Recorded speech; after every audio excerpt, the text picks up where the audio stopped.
What's going on, YouTube? Let's crack some cars.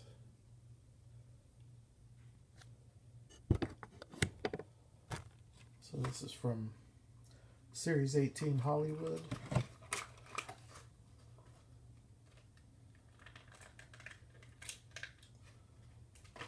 New tooling from Greenlight. Number 173.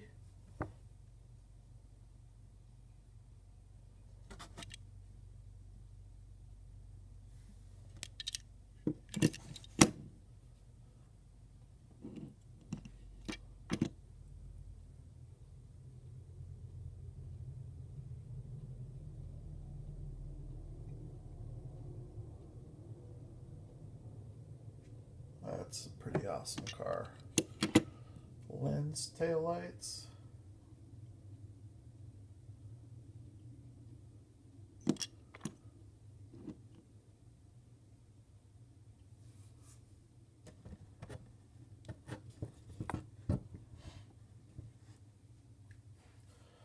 And I finally got some packages. They sat in customs in LA for a week. But one of them is this one. Copyright date 2005 from Konami. I don't know what year this is, but it's a little Mitsubishi Galant GTO. Really cool little car. Picked it up for cheap.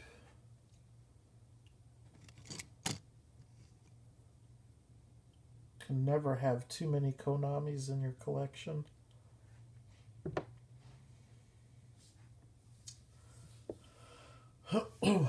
So I'm really into this JDM stuff, but lens headlights, lens tail lights, rubber tires with tread, scale accurate.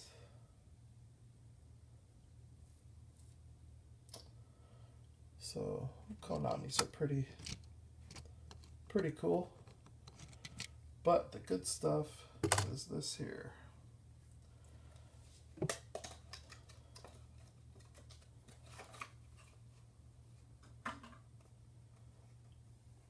Ooh, look at that. Yeah, buddy.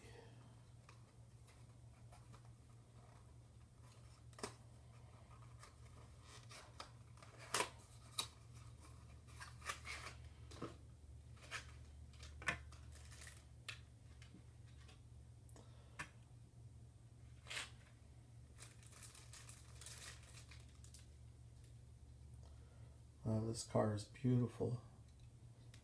It's insane.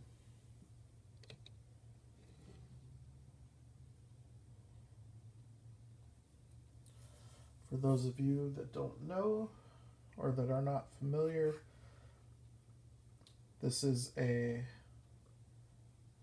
Toyota Corona Mark II 1900 DX.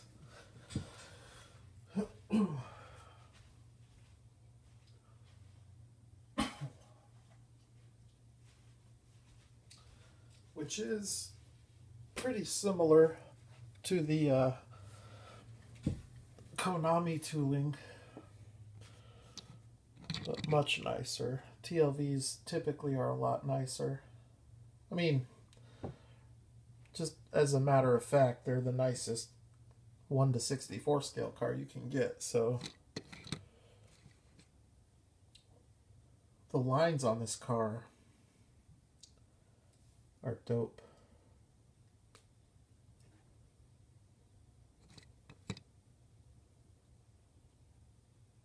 Lens, headlights, taillights, nice suspension, metal body, metal base.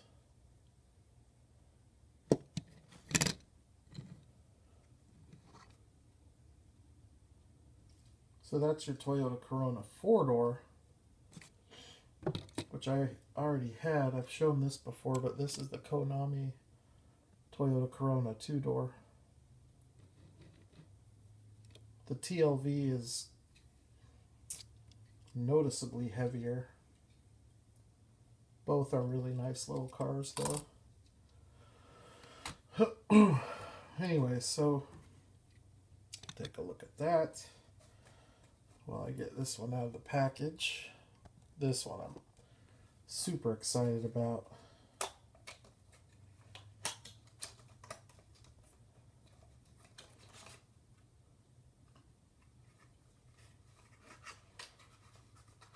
This is one of the coolest looking classic Japanese cars, in my opinion.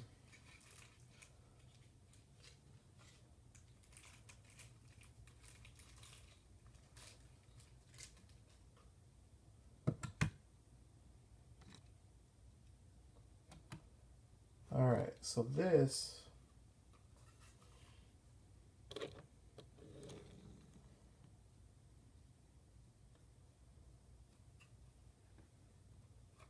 is a Prince Gloria. I don't know what year it is. I don't know much about the car. I know a little bit about Prince. Prince had the Gloria before Nissan did, just like they had the Skyline before Nissan did.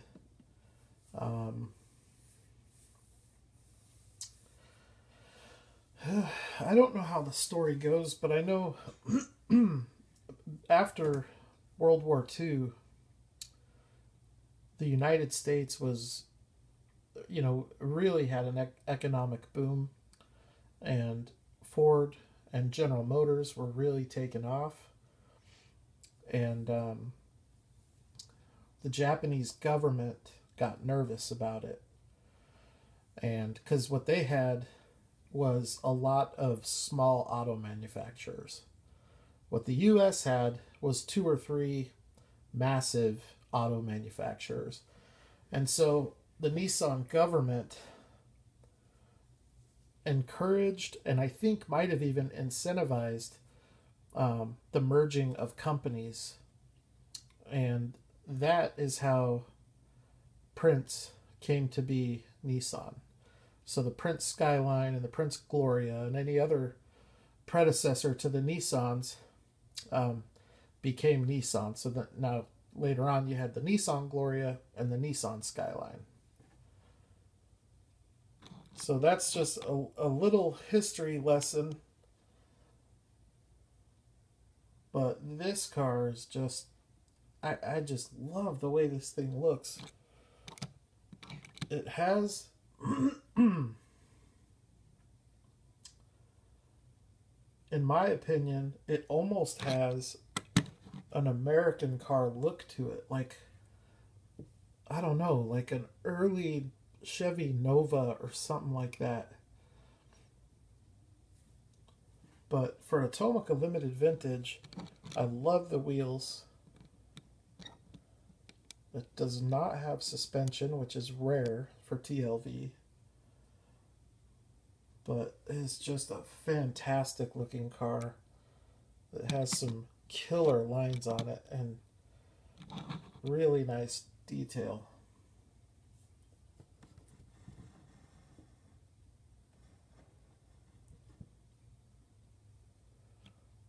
So anyways, a couple of really cool TLVs, but the car that I've been waiting for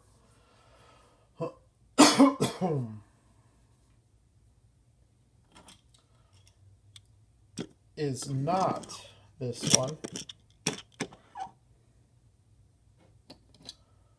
It is not this one.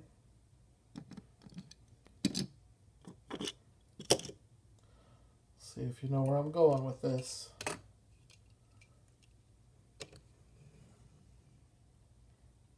This thing,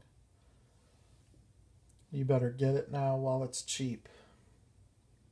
You can pick this up for right around 60 bucks. But in 12 months, this is going to be a $150 car.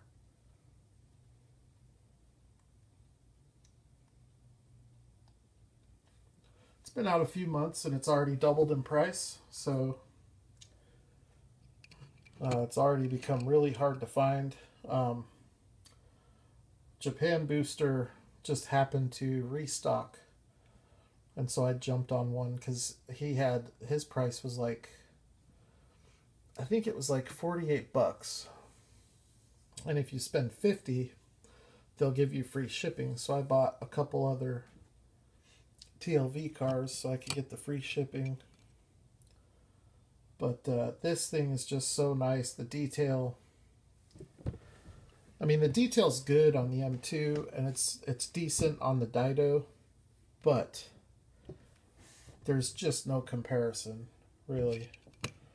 I mean, if you're just looking at them, then they're all nice, but if you really start looking up close, there's no comparison. I'm gonna see if I can do somewhat of a, just to give you an idea.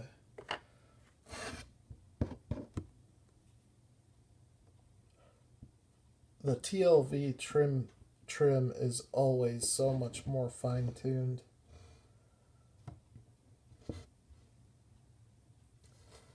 I do think it's pretty awesome, though, that that M2 put a car out that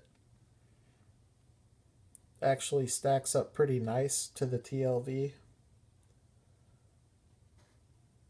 I mean, I think when these are displayed next to each other on the wall, they're all going to look really good. The Dido has more graphics on it, more sponsor badges.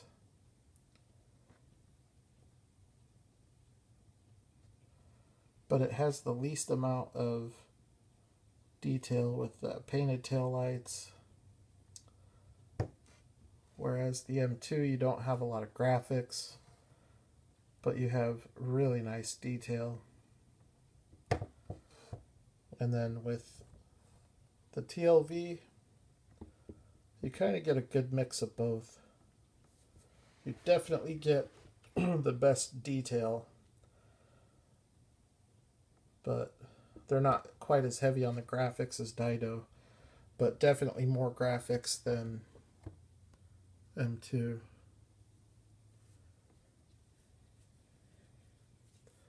Another thing too that is hard to notice, the TLV has a roll cage.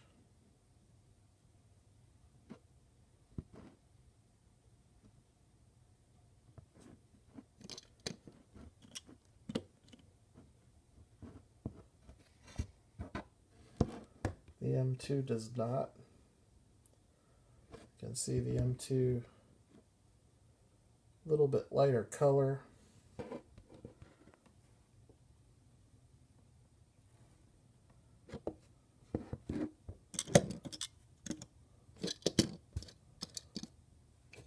I think M2 definitely missed a pretty important detail with this car, and that's the bumper spotlights. So with the Dido, you have like jeweled headlights, like little prisms, and but they did put the spotlight on the front and rear bumper. M2 did not do that. But I do like the Bluebird license plate. I hate the little plastic mirrors. I don't think they should do that. I know that they're accurate, but they need to be painted. Either that or they need to mold them in black. And then TLV, you have the spotlight with transparent lens insert headlights and taillights. It does have side view mirrors. You have to put them on. It came with actually quite a few extra little pieces that when I get my TLV cars, I don't mess with that because you have to glue them on yourself, and I'm just not gonna chance it. But I don't know. What do you guys think? I think well, I think this is the order I would rank them in right here. TLV, M2 Dido. From a value standpoint, that's the most expensive. That's the second most expensive. That's the third. From a difficulty standpoint, this one here is by far the hardest one to find. It very seldom shows up on eBay. Now the Dido, it's a little model kit, and every model that they put out, there's basically a civilian model and a race car model. Now you can find the civilian model on eBay all the time, and that one's usually 15 to 20, sometimes up to 25. But this one here,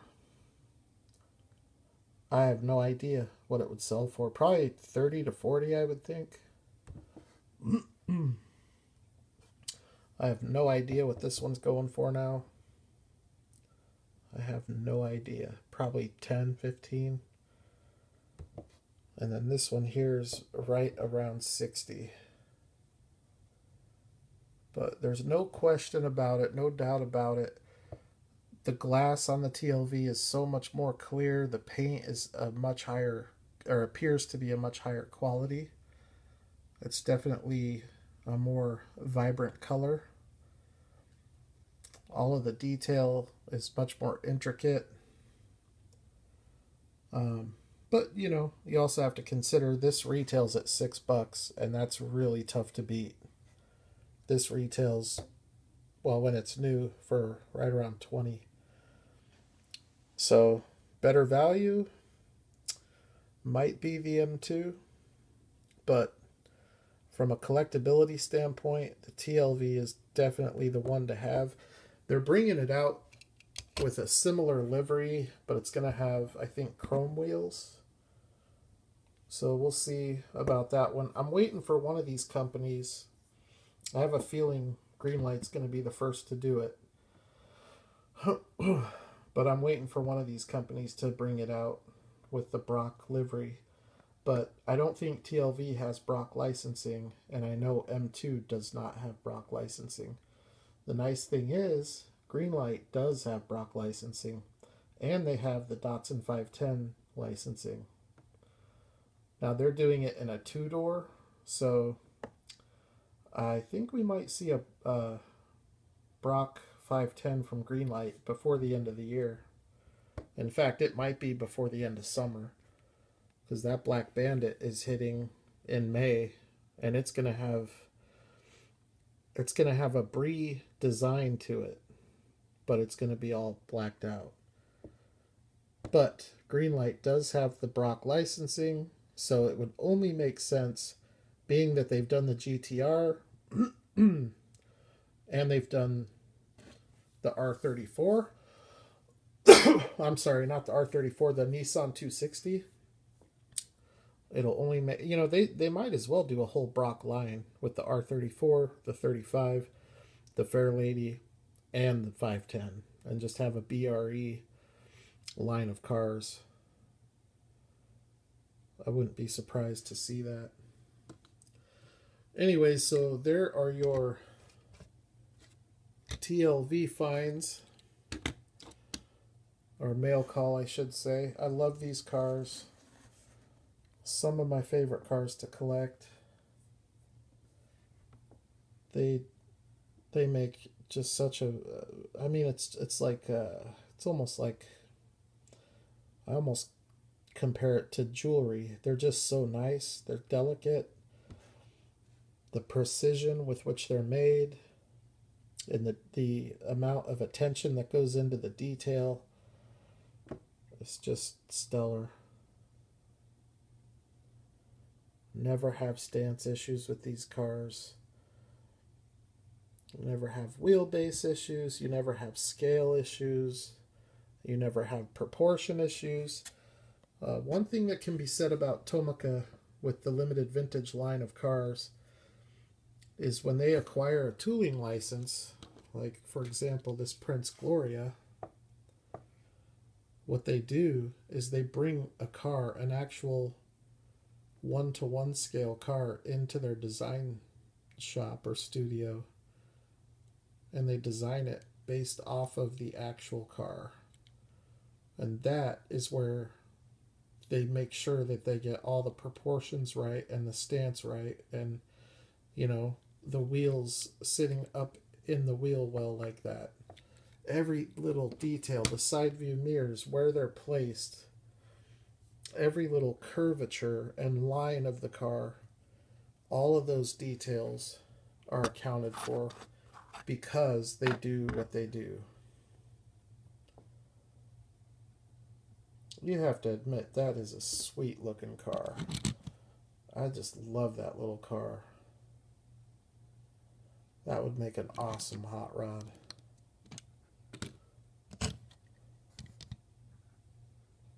And that is not too shabby either. I just really like the lines on this Corona. I'm a sucker for vintage Toyotas though.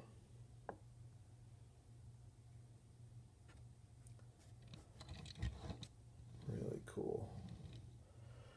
Anyways, that's the haul. Not much. Definitely went for quality over quantity with this haul. 5 cars, 5 relatively expensive cars, but 5 cars that are definitely worth having. And I'm sure if I hold on to these for 12 months, that I will probably double my money on them. Not that that matters, because that's not what I'm trying to do, but I'm certainly not going to lose money, so the fact that I paid what I paid for them, I'm not real worried about it. Check out the detail on the seats on that TLV. That kind of makes me want to take a look at the seats in this. See? Nice detail on those too. It's kind of amazing how much more clear the TLV windshield is.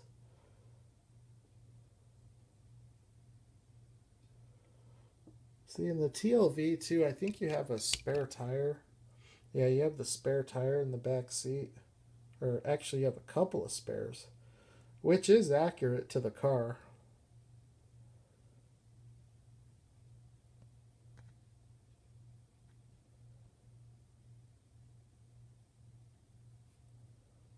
You've got all your badging.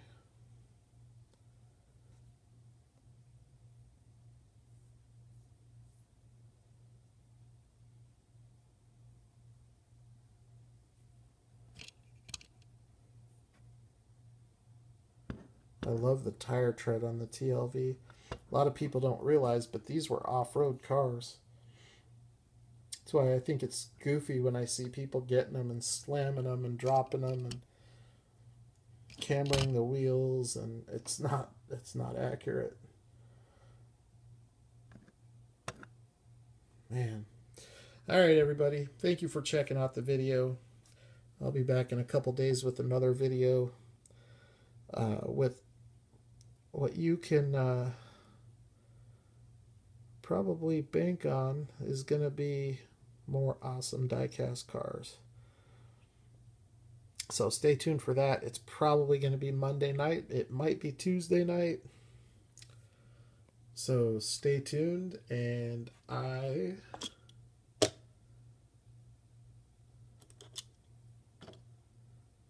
will holler at the next video. You all have a good Sunday.